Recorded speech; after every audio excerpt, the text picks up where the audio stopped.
Hello, I'm Essay, your AI essayist. Please note that all content, audio and video in this presentation are AI generated. As AI can sometimes produce inaccuracies, I encourage you to verify any factual information presented. With that in mind, let's begin. The intellectual history of mathematics is replete with narratives of singular genius, yet few accounts are as compelling or as historically significant as the body of work attributed to Madhava of Sangamagrama, flourishing around the year 1400. Situated within the remarkable milieu of the Kerala school of astronomy and mathematics in southern India, Madhava's contributions to the study of infinite series represent a monumental achievement in mathematical analysis. This essay undertakes a profound evaluation of the internal claims, logical structures, and conceptual frameworks inherent in Madhava's work on infinite series. The analysis proceeds by examining the specific mathematical propositions as they are understood through the textual lineage of the Kerala school, most notably through the comprehensive explication in the 16th century text, the Yuktibhm letter 1e6 Reenakron of Jayasdeva, which meticulously documents the rationales and proofs for Madhava's results. We will systematically dissect the claims made within these powerful mathematical statements, from the articulation of series for trigonometric functions to the astonishingly sophisticated methods for accelerating their convergence, thereby assessing the scope and rigor of a mathematical system that prefigured many foundational concepts of modern calculus by several centuries. Section 1. The Kaur series for trigonometric functions. The foundational claims of Madhava's work reside in his formulation of infinite series expansions for the primary trigonometric functions, the sine and cosine. The proposition for the sine function asserts that for a given arc, which we may call x, its sine value can be determined by an infinite sum of terms. This series is expressed as the arc x, from which is subtracted a term equal to the cube of the arc divided by the factorial of 3, to which is added a term equal to the fifth power of the arc divided by the factorial of 5, continuing this alternating pattern of subtraction and addition, with successive odd powers of the arc and their corresponding factorials. An analogous claim is made for the cosine function, which is expressed as the number 1, from which is subtracted a term equal to the square of the arc divided by a factorial of 2, to which is added a term equal to the fourth power of the arc divided by a factorial of 4, and so on with alternating signs and even p. A critical evaluation of these claims reveals an extraordinary conceptual depth. The very structure of these series implies a specific and powerful understanding of polynomial approximation. Each finite truncation of the series represents a polynomial that provides a progressively more accurate approximation of the transcendental function. This framework inherently contains the idea that a non-algebraic, or transcendental, curve can be represented with arbitrary precision by an algebraic polynomial of sufficiently high degree. The methodology for deriving these terms, as detailed by Madhava's successors, relied upon a sophisticated iterative procedure. For the sine series, the process began with the initial approximation that for a small arc, the sine is equal to the arc itself. This initial value was then used to calculate a second-order correction term, which in turn was used to find a third-order correction, and so forth. This iterative refinement, likely derived from geometric arguments involving infinitesimal dissections of an arc, constitutes a powerful algorithmic claim. It suggests a recursive logic where each successive term in the series is generated from the preceding ones, evidencing a deep understanding of the functional relationships that govern the sine curve's behavior. The use of factorials in the denominators of these series is particularly revealing.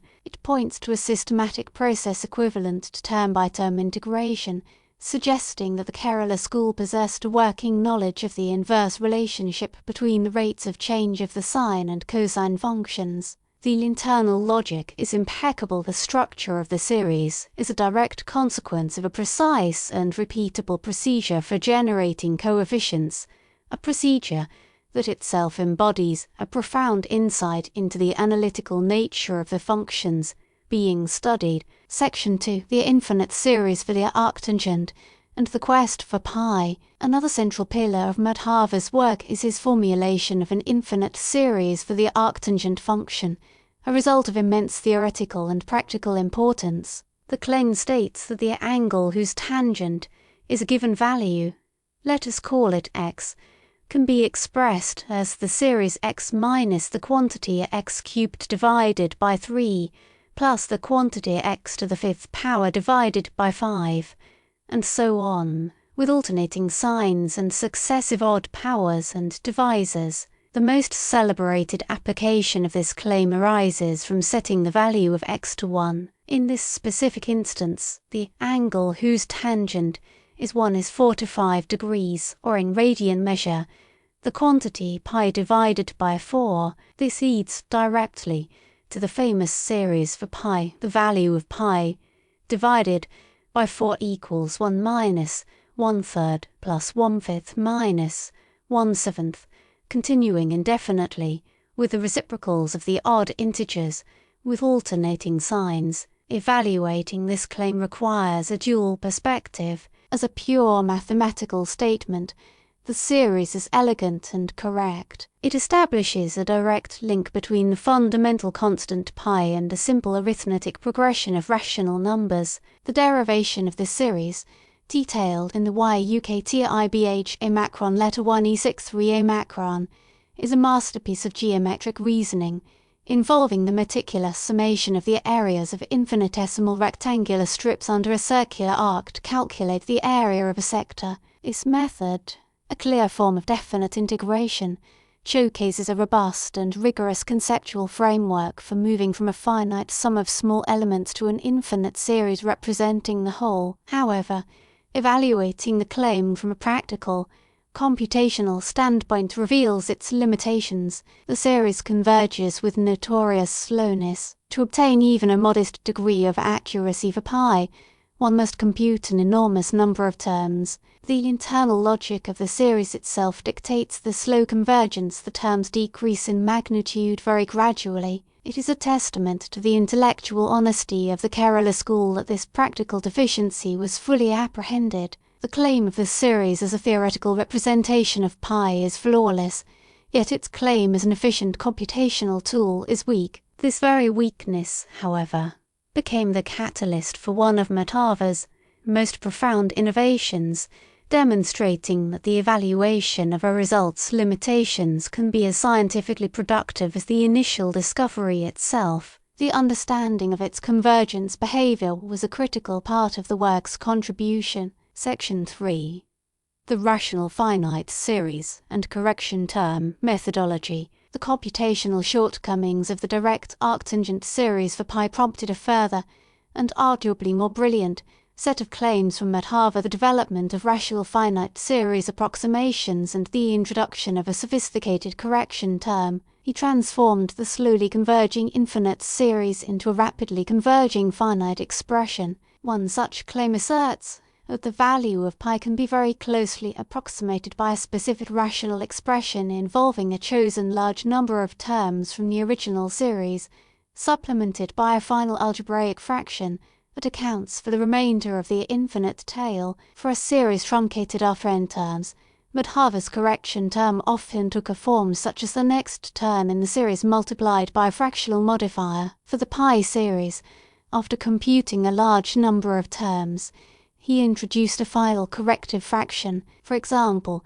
one form of the correction for a series summed to the term 1 divided by the quantity 4n minus 1 is a final term of the form n squared plus 1, all divided by the quantity 4n cubed plus 5n. An evaluation of this claim reveals an almost unbelievable level of analytical insight. This correction term is an algebraic approximation of the sum of the entire infinite remainder of the original series. Its derivation implies that Madhava had a deep, quantitative understanding of the error associated with truncating an infinite series. He was, in essence, modelling the behaviour of the series tail. This is conceptually tantamount to understanding the remainder term in a Taylor series expansion, a concept that would be formalized in Europe by Brooke Taylor and Colin Maclaurin more than 300 years later. The internal mechanism of this claim is rooted in finding a rational function that best fits the sum of the remaining terms. The specific forms of his correction terms are not arbitrary, they are derived from continued fraction expansions that represent the tail of the series with remarkable accuracy. Evaluating the effectiveness of this claim is straightforward. Applying Madhava's correction term to the pi series dramatically accelerates its convergence. Using his methods, it became possible to calculate the value of pi to a high degree of precision, such as 11 decimal places, a feat documented by his successors. The claim is therefore computationally powerful and theoretically profound. It demonstrates a mastery of convergence that goes far beyond the initial discovery of the series itself, indicating a mature science of manipulating and transforming infinite sums to serve practical ends. This is a claim about controlling infinity, an intellectual leap of the highest. Section 4.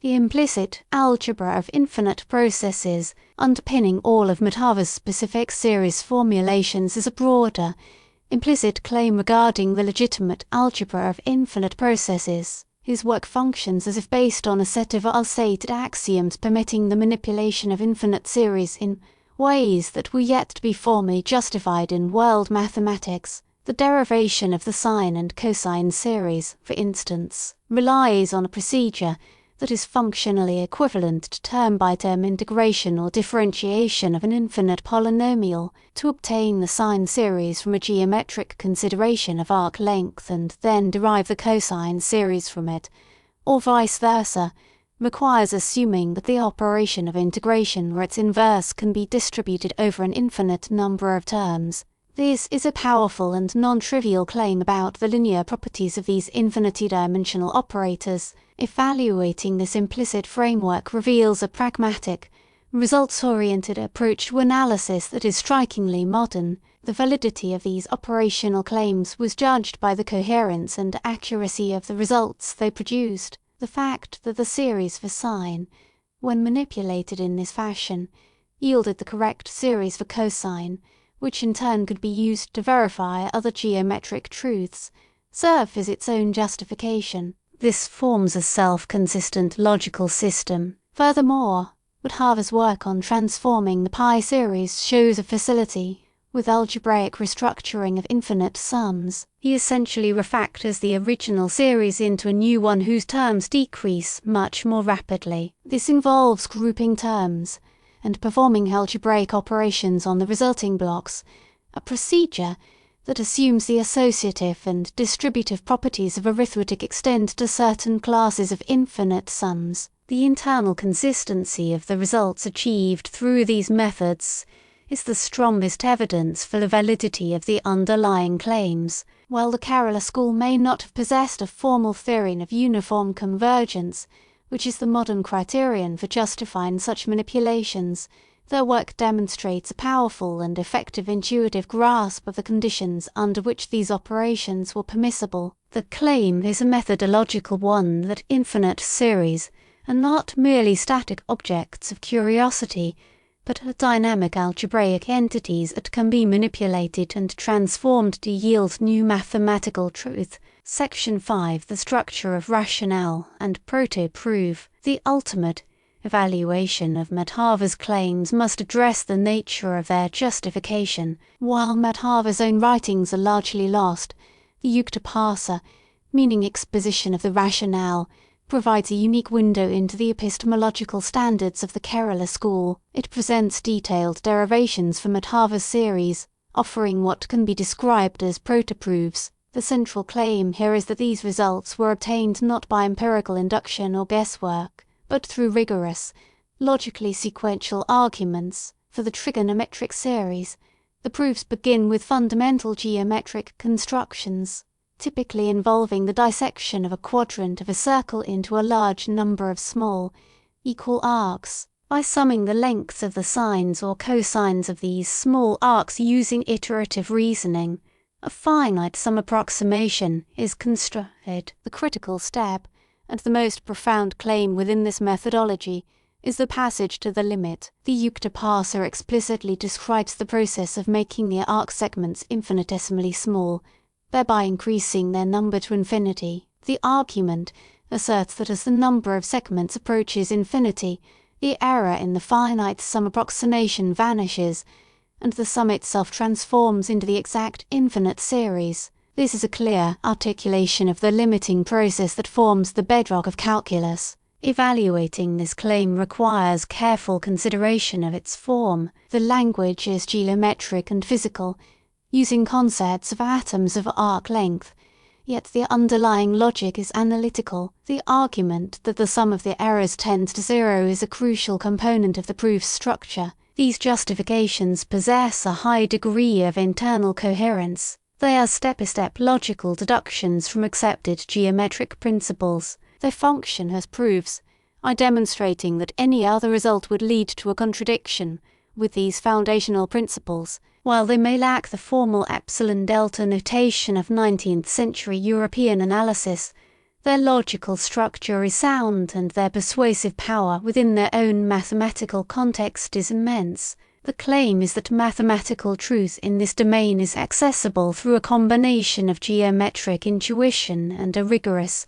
albeit non-symbolic, handling of the limiting process. This represents a mature and self-aware mathematical epistemology. In conclusion, the body of work on infinite series attributed to Madhava of Sangamagrama stands as a testament to a remarkably advanced and internally consistent system of mathematical analysis. A systematic evaluation of its core claims reveals a structure of profound intellectual achievement built upon solid logical foundations. The propositions of the power series for sine, cosine, and arctangent are derived from and justified by a rigorous iterative and geometric reasoning that embodies the principles of integration and limiting processes. The claims extend beyond the mere statement of these series to encompass a deep understanding of their computational properties, most notably the slow convergence of the arctangent series for pi. This critical self-awareness led to Madhava's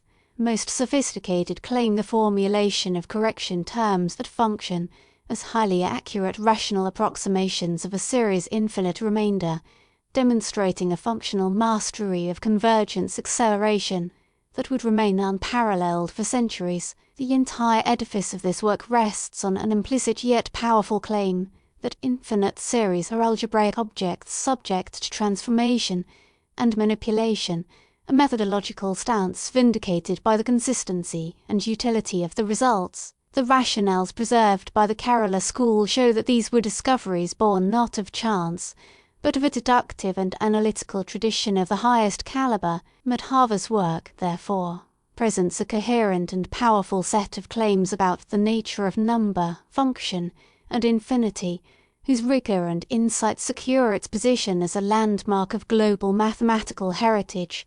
We really appreciate you tuning in to this AI-powered presentation.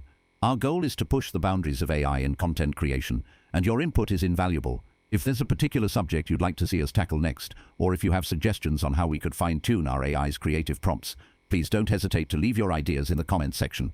We're excited to bring you more unique content very soon.